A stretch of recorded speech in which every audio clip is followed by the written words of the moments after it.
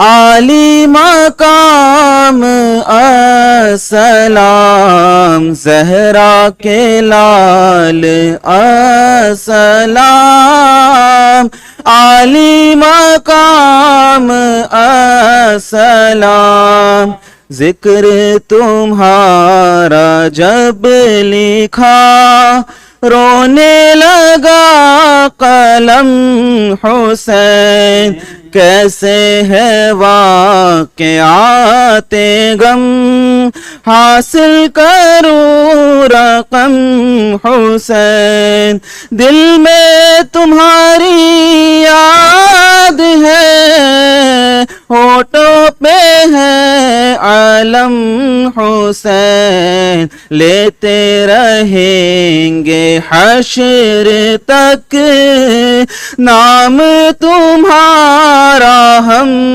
حسین پیاسے امام السلام عالی مقام السلام زہرا کے لال السلام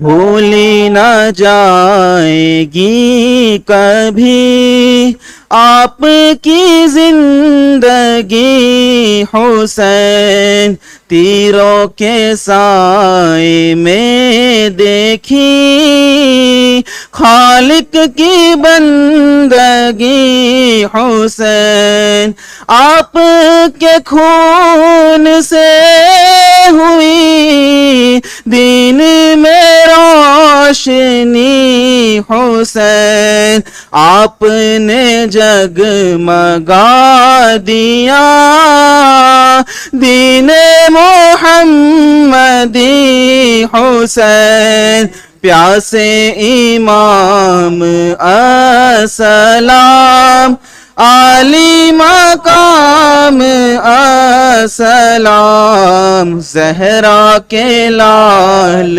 السلام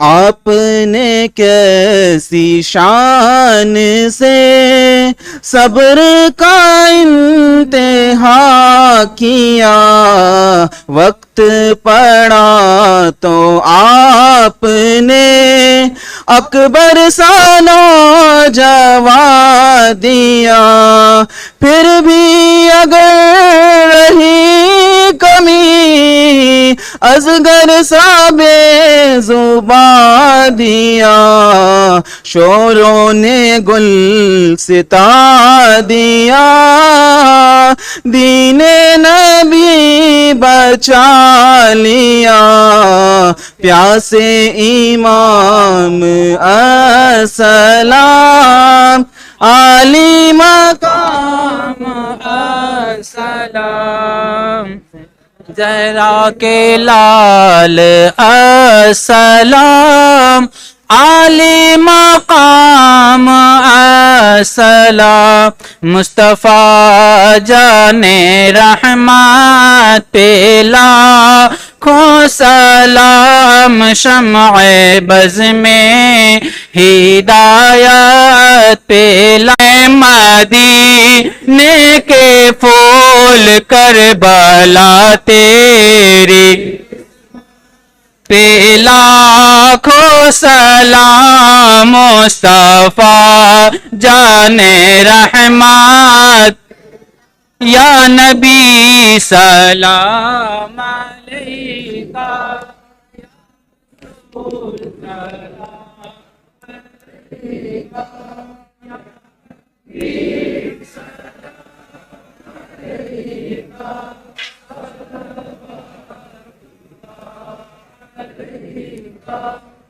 بیٹھ جائیں پر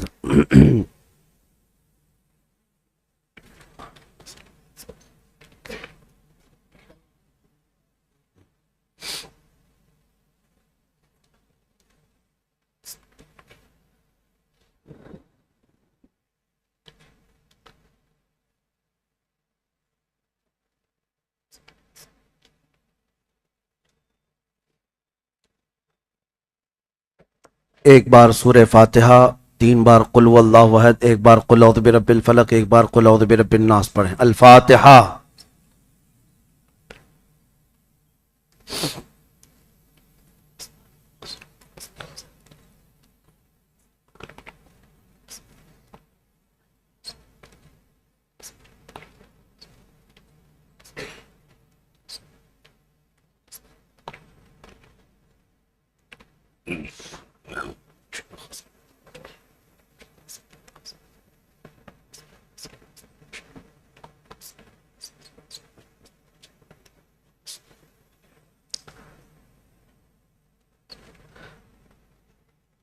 انشاءاللہ العزیز ہماری اس فاتحہ کے بعد ہماری ان مجلسوں کا خراج عقیدت اور ایصال ثواب ہم پیش کرتے ہیں بارگاہ مصطفیٰ صلی اللہ علیہ وسلم میں اور ان کے تمام اصحاب میں، انبیاء، صالحین، مرسلین میں، اس کے بعد شہدائے کربلا کی بارگاہ میں۔ میں تمام شہدائے کرب و بلا رضوان اللہ تعالیٰ علیہ مجمعین کے ناموں کی تلاوت کرتا ہوں، اور ہمارا یہ ماننا ہے کہ اللہ تعالیٰ ان کے ناموں میں اتنی اثر رکھا ہے، اتنی برکت ہے کہ ہماری زندگی میں آئی ہوئی تمام پریشانیاں ان کے ناموں کی برکت سے اللہ دور فرمائے گا، اور ہر طرح کی حاجت کو اللہ تعالیٰ ان کے وسیلے سے پوری فرمائے گا۔ لہٰذا میں ایصال ثواب کے طور پر بھی شہیدان کربلا جو 72 کی تعداد میں ہیں ان کے ناموں کی تلاوت کرتا ہوں۔ ہر نام کے آگے آپ رضی اللہ عنہ پڑھا کریں اور سلام بھیجا کریں۔ اللہ تعالی ہم سب کی اس تلاوت کو بھی قبول فرمائے۔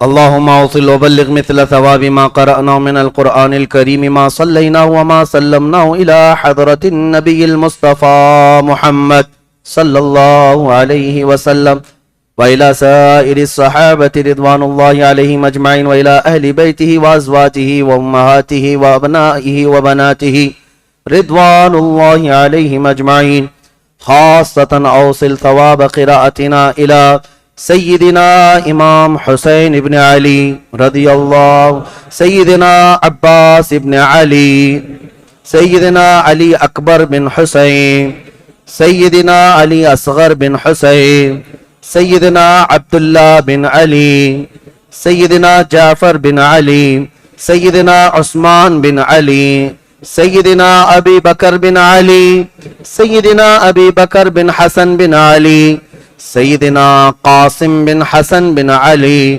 سیدنا عبداللہ بن حسن، سیدنا عون بن عبداللہ بن جعفر، سیدنا محمد بن عبداللہ بن جعفر، سیدنا عبداللہ بن مسلم بن عقیل، سیدنا محمد بن مسلم، سیدنا محمد بن سعید بن عقیل، سیدنا عبد الرحمن بن عقیل، سیدنا جعفر بن عقیل، سیدنا حبیب بن مظاہر اسدی، سیدنا انس بن حارث اسدی، سیدنا مسلم بن اوسجہ اسدی، سیدنا قیس بن عشر اسدی، سیدنا ابو ثمامہ بن عبداللہ، سیدنا بریر حمدانی، سیدنا عابد شاکری، سیدنا عبد الرحمن رہبی، سیدنا سیف بن حارث، سیدنا عامر بن عبداللہ حمدانی، سیدنا ہندہ بن حارث، سیدنا شوزب بن عبداللہ،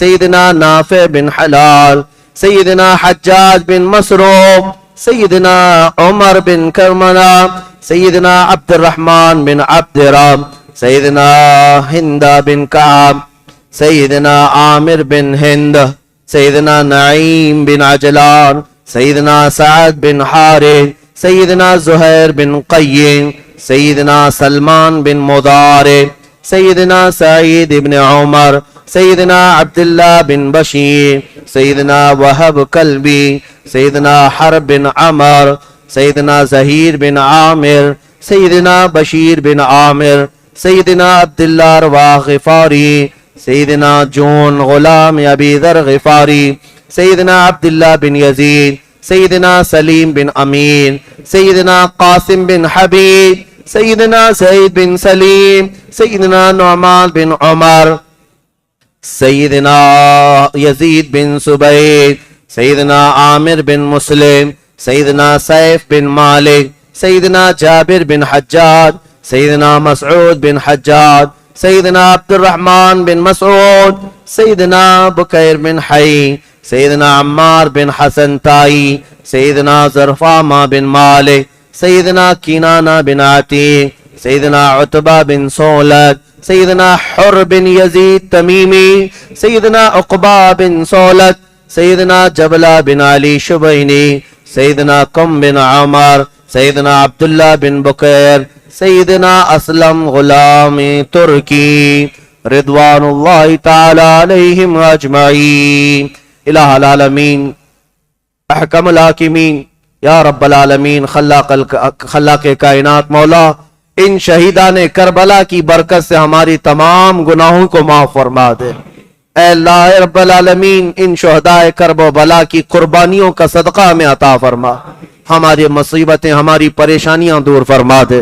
اے اللہ پھر سے یزیدیت کے فتنے جنم لے چکے ہیں مولا، ان شہداء کربلا کی طاقت و قوت اور ان کی جانثاری ہمارے بچوں میں عطا فرما مولا، ہمارے بازوؤں میں قوت حیدری عطا فرما مولا، حسین کے قدموں میں زندگی عطا فرما، زندگی بھر مولا اہل بیت کے غلاموں میں شمار فرما، اور قیامت کے دن مولا ہمارے گھر کو، ہمارے افراد کو، ہماری نسلوں کو اہل بیت اطہار کے جانثاروں میں شمار فرما۔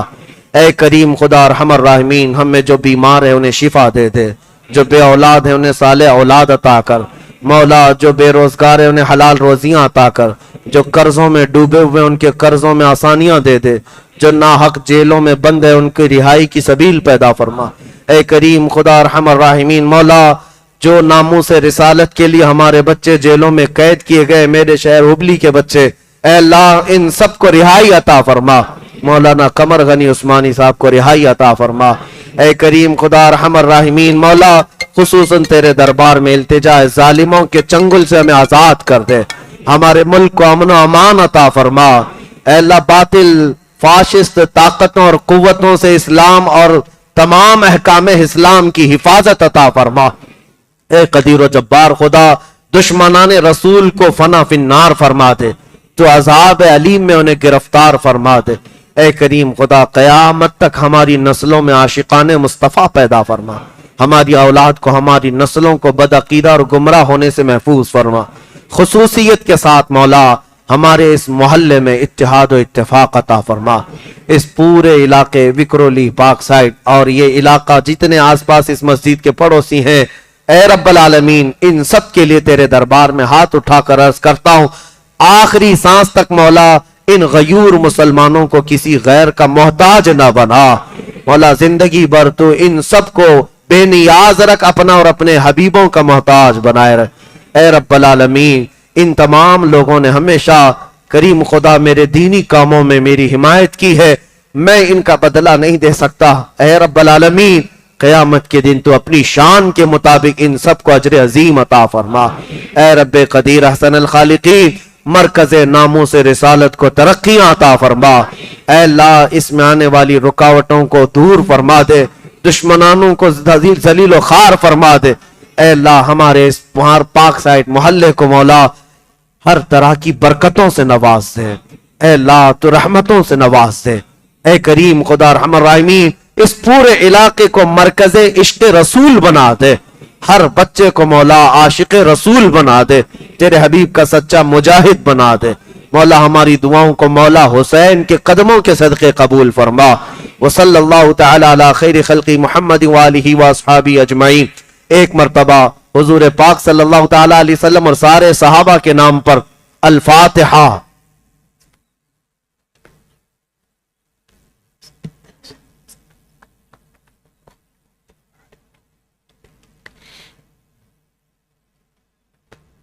تمام تابعین رضوان اللہ علیہم اجمعین، شہداء احد، شہداء بدر، شہداء خندق، شہداء کربلا، شہداء طائف، تمام شہیدوں کی ارواح طیبہ کو اور تابعین اولیاء کاملین کی ارواح کو الفاتحہ۔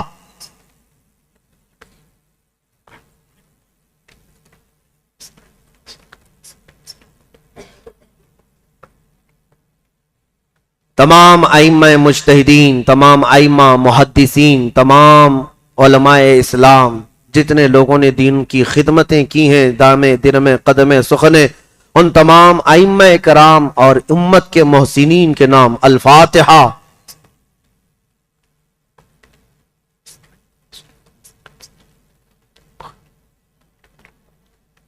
تمام سلاسل حقہ، سلسلہ عالیہ، چشتیہ، نقشبندیہ، سہروردیہ، خصوصاً سلسلہ قادریہ کے جملہ مشائخ ارواح، ان کی ارواح کو ایک مرتبہ الفاتحہ۔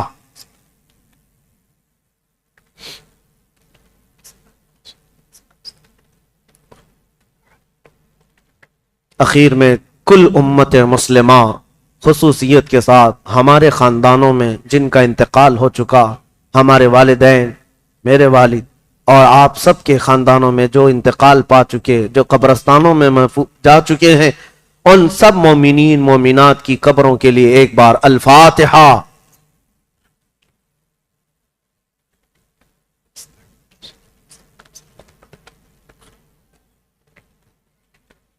اخیر میں مولا کریم کی بارگاہ میں دعائیہ طور پر ہم سب کی صحت و سلامتی، ایمان کی حفاظت، عقیدے کی حفاظت، عمل کی حفاظت، مال کی حفاظت، جان کی حفاظت، ہماری نسلوں کی حفاظت، ہماری عورتوں کی حفاظت، ہماری بچیوں، بیویوں، بہنوں سب کی عزتوں کی حفاظت اور قوانین اسلام سب کی حفاظت کے لیے اخیر میں ایک مرتبہ الفاتحہ۔